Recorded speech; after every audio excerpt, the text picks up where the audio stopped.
आज हम राजस्थान के एक ऐसे ऐतिहासिक दुर्ग के बारे में बात करने वाले हैं साथियों, जो कि राजस्थान के अलवर जिले में स्थित है। इस दुर्ग का नाम है भानगढ़ दुर्ग। इस दुर्ग के बारे में बहुत सी कहानियां और किस्से प्रचलित है। ऐसा कहा जाता है कि इस दुर्ग में सूर्यास्त के बाद और सूर्योदय से पहले इसमें प्रवेश निषेध किया गया है, वो भी पूर्ण रूप से निषेध किया गया है। इस दुर्ग के चारों ओर हमेशा भारतीय पुरातत्व विभाग की एक टीम मौजूद रहती है, जो कि इस दुर्ग की पूरी तरीके से देखभाल करती है।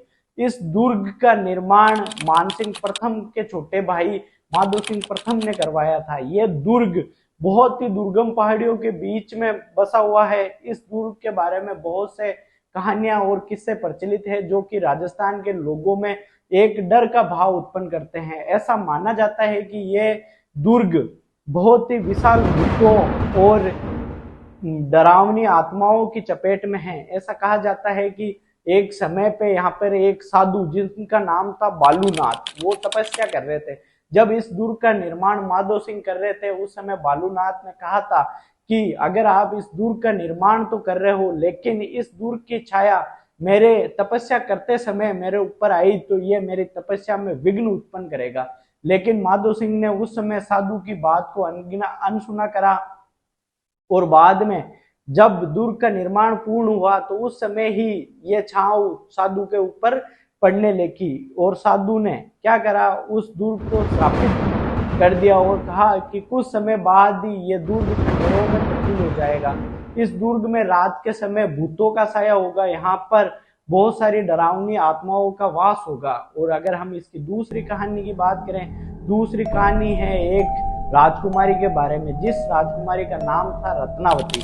अगर हम रत्नावती की बात करें तो उसके सुंदरता और उसके जो चेहरे की बनावट थी उसके बारे में आसपास में बहुत ज्यादा वो चर्चित राजकुमारी हुआ करती थी। इस वजह से वहां पर एक तांत्रिक की कुदृष्टि उसके ऊपर पड़ी, लेकिन उस तांत्रिक ने उसको किसी भी कीमत पर पाना चाहा। जब राजकुमारी ने बाजार से अपनी सहेलियों से इत्र मंगवाया तो उस तांत्रिक को इसके बारे में भनक लग गई और उस तांत्रिक ने अपनी तांत्रिक युक्तियों के माध्यम से और ऐसी शक्तियों के माध्यम से उसके अंदर वो जादू करवा दिया कि जो भी उस इत्र को अपने ऊपर लगाएगा वो स्वयं उस तांत्रिक के पास में चला आएगा।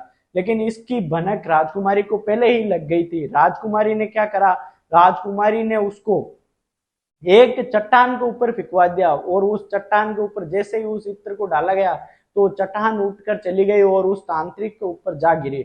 जब तांत्रिक की मृत्यु हो रही थी तो उसने, ऐसा कहा जाता है कि भानगढ़ दुर्ग को यह श्राप दिया कि तेरा कुछ भी नहीं हो सकता, इस दुर्ग में हमेशा भूतों का वास होगा। इस वजह से इस दुर्ग में रात के समय कोई भी अकेला व्यक्ति ना तो विचरण करता है, ना भी किसी भी व्यक्ति को, ना किसी जर्नलिस्ट को, ना किसी पत्रकार को या किसी भी व्यक्ति को रात के समय इसके अंदर प्रवेश नहीं करने दिया जाता। यहाँ तक कि वहां पर भारतीय पुरातत्व सर्वेक्षण विभाग का नोटिस लगा हुआ है कि रात के समय यहाँ पर जाना खतरे से खाली नहीं है। और इस दुर्ग के समीप ही एक गांव स्थित है, जिस गांव का नाम है नया गांव। वहां पर 10,000 से ज्यादा की आबादी रहती है और वही गांव के लोग इस दुर्ग के बारे में अलग अलग कहानियां और किस्से सुनाते रहते हैं। साथियों, आशा करता हूँ आपको इस दुर्ग के बारे में जानकर बहुत ज्यादा हैरानी हुई होगी और आपको ऐसे ही दुर्गों की रोचक कहानियों को जानने के लिए हमारे चैनल को ज्यादा से ज्यादा संख्या में सब्सक्राइब करें, लाइक करें और हमें कमेंट करके बताइए कि अगले सेशन में आपको किस दुर्ग के बारे में जानना है। जय हिंद साथियों।